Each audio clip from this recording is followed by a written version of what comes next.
जय भोले की हर हर महादेव, बम बम भोले। कल हमने श्री शिव महापुराण उमा संहिता खंड को संपूर्ण कर दिया था और आज हम श्री शिव महापुराण कैलाश संहिता खंड का पहला अध्याय श्री व्यास जी से सोनक आदि की वार्ता सुन रहे हैं। सुनिए। मंगल में आदि महाशक्ति सहित पार्षद गणेश और स्कंद सहित प्रधान पुरुष शिव जी को नमस्कार है। ऋषियों ने कहा, अब तक हम लोगों ने अनेक आख्यानों युक्त उमा संहिता सुना। व्यास जी बोले, पुत्र अब तुम प्रेम सहित उस कैलाश संहिता को सुनो जो परम दिव्य शिव तत्व को बढ़ाने वाली है। एक समय की बात है जब हिमालय पर्वत स्थित तपस्वी मुनियों ने काशीपुरी चलने की इच्छा की। तब काशी में पहुंचकर उन लोगों ने मणिकर्णिका में जाकर गंगा जी में स्नान किया और विश्वेश्वर का दर्शन करने गए।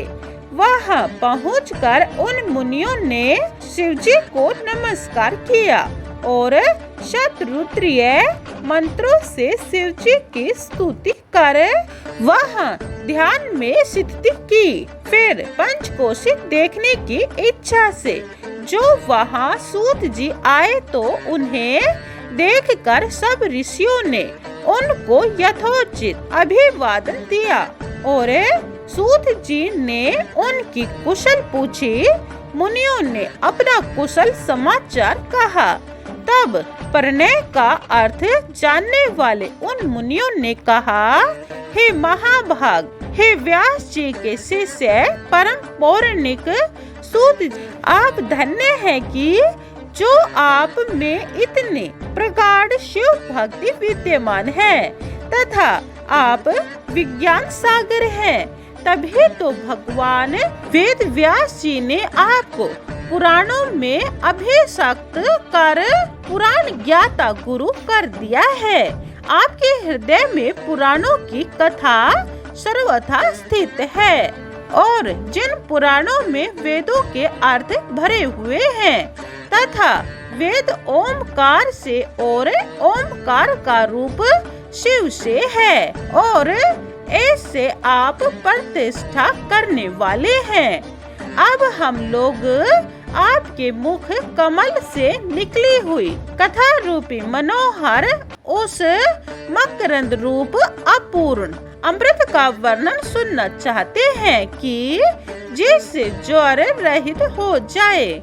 आपसे बढ़कर हमारा कोई गुरु नहीं है, अतएव कृपया कर हमें महेश्वर का परम ज्ञान सुनाइए। तब ऋषियों के ऐसे वचनों को सुनकर व्यास जी के प्रिय सूत जी कहने लगे, हे मुनीश्वरों, आप बड़े ही भाग्यशाली और धन्य हैं कि जो कथाओं के सुनने की आपकी इतनी दृढ़ मति है। अतएव हमारे गुरु व्यास जी ने नैमिषारण्य के वासी मुनियों को जो उपदेश दिया था वही मैं आपसे कहता हूँ, जिसको सुनकर मनुष्य की शिव जी में भक्ति होती है उसी को आप प्रसन्नता से सुनाइए। जब सवरोचित मनु थे तब उनके अंत में दृढ़वर्ती तपस्वी ऋषियों के नैमिषारण्य में सब सिद्धियों का देने वाला यज्ञपति का सहस्त्र वार्षिक एक ऐसा यज्ञ किया कि जैसे समस्त ऐश्वर्यों की जानकारी हो जावे। तब इस परमेच्छा से उन्होंने मन ही मन व्यास जी को प्रणाम कर शिव भक्त परायण हो सर्वदा भस्म और रुद्राक्ष को धारण किया। तब उन्हें ऐसा करते देख व्यास जी वहां आ उपस्थित हुए, जिन्हें सुवर्ण का आसन देकर मुनियों ने बैठाया और संपूर्ण उपचारों से उनकी पूजा की। जब व्यास जी सुख पूर्वक बैठ गए तब उन्होंने उन मुनियों से पूछा, हे मुनीश्वरों, कहो तुम्हारे इस यज्ञ में सब प्रकार कुशल तो है ना? आपने सम्यक प्रकार यज्ञपति का पूजन तो किया है। फिर यह कहिए कि आपने किस लिए यह यज्ञ किया है। तब नैमिषारण्यवासी उन मुनियों ने महातेजस्वी पराशर पुत्र शिव के परम प्रेमी व्यास जी को प्रणाम कर कहा, हे भगवान, हे मुनि शार्दुल, हे नारायण के अंश से उत्पन्न कृपा सागर, हे महाप्राज्ञ, आज आपके चरणों का दर्शन कर हम कृत्य करते हो गए हैं। हे महाभाग, इस महाक्षेत्र नैमिषारण्य में जो इस महान यज्ञ का अनुष्ठान किया है, उसका एकमात्र कारण यही है कि ओमकार का अर्थ प्रकाश होवे। हम परमेश्वर के उस परम भाव को सुनना चाहते हैं कि जो महेश्वर का परम रूप है। हे प्रभु, हम इस संबंध में कुछ नहीं जानते, एकमात्र आपकी शरणागत है। अब हम अल्प बुद्धियों का संदेह दूर करने योग्य हैं।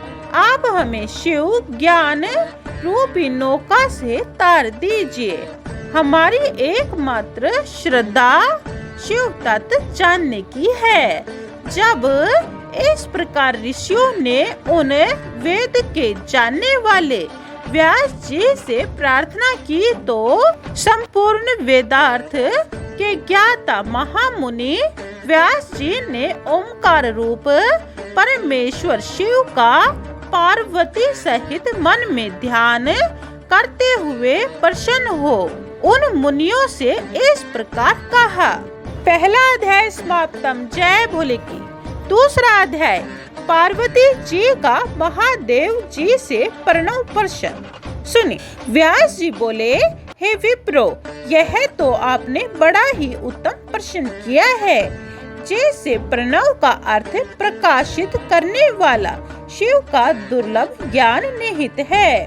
शिव का वास्तविक ज्ञान ही प्रणव अर्थ का प्रकाश करने वाला है और उसी को प्राप्त होता है, जिस पर शूलपाणि शंकर जी प्रसन्न होते हैं। शिव भक्ति विहीनों को इसकी प्राप्ति नहीं होती और यह दीर्घ ज्ञान अंबिकापति भगवान के ही उपासकों को प्राप्त होता है। इस पर मैं आप लोगों से एक प्राचीन इतिहास कहता हूँ, जो उमा महेश संवाद से युक्त है। जब पूर्व काल दक्षायनी सती ने अपने पिता दक्ष के यज्ञ में जाकर शिव निंदा सुन अपना शरीर त्याग दिया था, तो फिर तप कर उन्होंने ही हिमाचल के घर जन्म लिया और नारद जी के उपदेश से फिर शिव के निमित्त उन्होंने तप किया तथा हिमालय ने स्वयंवर की विधि से उन पार्वती का शंकर जी के साथ विवाह कर दिया, जिसमें देवों ने महान सुखों की प्राप्ति की। एक समय महाशिखर पर बैठी हुई पार्वती जी ने अपने पति शंकर जी से कहा कि हे देव, हे परमेश्वर, हे पंचकर्द विधायक, सर्वज्ञ भक्ति दुर्लभ परमामृत विप्र, मैं आपकी वही स्त्री हुई हूँ। अतः अब आप मुझे मंत्र दीक्षा के विधान से विशुद्ध तत्व की प्राप्ति करा देवें। तब देवी पार्वती की इस बात को सुनकर शशिभूषण शंकर जी ने पार्वती से कहा, हे देवी, यदि तुम्हारी ऐसी ही इच्छा है तो चलो कैलाश शिखर पर मैं तुम्हें विशुद्ध तत्व में स्थित करूंगा। तब शिव जी हिमालय से उठ कैलाश को गए। वहां उन्होंने देवी पार्वती को प्रणव मंत्र से दीक्षित कर उन्हें शुद्ध आत्मा में स्थित किया और पुनः देवी जी वहां से उठकर देवोत्थान में गए जहाँ सुमालिनी आदि देव सखियों ने कल्प वृक्ष के नवीन खिले हुए फूल लाकर देवी पार्वती को अलंकृत किया। शिव जी उनका सुंदर मुख देखकर बहुत प्रसन्न हुए। तब श्रुति के अर्थों से युक्त पार्वती जी उन परमेश्वर से लोक हितकारिणी कथा पूछती हुई इस प्रकार बोली कि हे देव, आपने यह ओमकार रहित उपदेश क्यों दिया? कृपया कर इसे मुझे प्रणव सहित बतलाइए। प्रणव कैसे प्रकट हुआ? इसकी कितनी मात्रा है? और वेद के आदि में यह कैसे कहा जाता है? इसके कितने देवता हैं? वेद आदि की भावना किस प्रकार की जाती है और उसमें कितने प्रकार की क्रिया है तथा इसकी क्या व्यापकता है? इसकी कितनी कलाएं हैं और इसमें पंचाक्षता क्या है? इसके वाच्य का संबंध और स्थापना किस प्रकार का है और इसका क्या विषय है? इसका संबंध क्या है? प्रयोजन क्या है? और इसका उपासक उपासना का स्थान, उपास्य वस्तु, उपासना का फल, अनुष्ठान विधि, पूजन का स्थान मंडल, उसके ऋषि और व्यास की विधि का क्या क्रम है? हे शिव जी, यदि आपकी मुझ पर कृपा है तो मुझे यह सब बतलाइए। मुझे इतना तातु जानने की बड़ी इच्छा है। देवी के इस प्रकार पूछने पर शिव जी पार्वती जी की प्रशंसा करते हुए बोले। दूसरा अध्याय समाप्तम। जय भोले की। तीसरा अध्याय प्रणव पद्धति, यह आप दूसरी वीडियो में सुने। जय भोले की। हर हर महादेव, बम बम भोले। अगर आपको शिव महापुराण पूरी सुनी है तो यह चैनल सब्सक्राइब कर लें और कमेंट में जय भोले की लिखें। जय भोले।